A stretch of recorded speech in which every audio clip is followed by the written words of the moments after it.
Question number 6, Alex Rowley.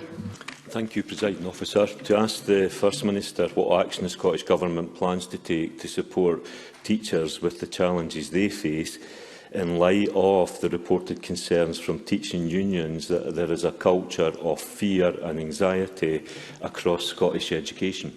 First Minister. Well, in the past year, teachers have done an extraordinary job in the most challenging of circumstances. They have refocused their work to support pupils in a range of different ways. We recognise the pressure on schools and want all teachers at all times to work in a safe, positive, respectful and supportive environment. We've already committed over £400 million to education recovery, introduced a support package for schools, including a very important focus on mental health support for staff, in addition to existing guidance for local authorities and schools to manage behaviour. And we'll continue to put the health and wellbeing of both pupils and staff at the forefront of recovery plans. And we look forward to continuing to work constructively with stakeholders to ensure that everybody nurtures an environment in our schools that has at its core the highest quality of learning and teaching. Alex Rowley. I thank the First Minister for that answer. I'm sure she, like me, is very worried that the NASUWT has said this week that violence and abuse of teachers is becoming normalised.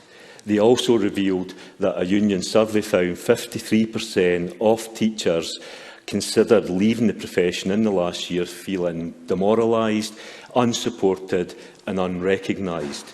Does the Government recognise these concerns? Do you accept that amongst the actions that must be taken, there must be a year-on-year substantial increase in school budgets, and that we also need to see significant increases in teacher numbers and teaching assistants across the school estate?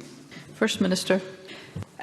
Firstly, just on spending, education spending has risen, I think, in every single one of the last 4 years, and there has been significant additional resource provided to local authorities in the face of COVID, and that, of course, is supporting a range of activities, including additional teachers in our schools.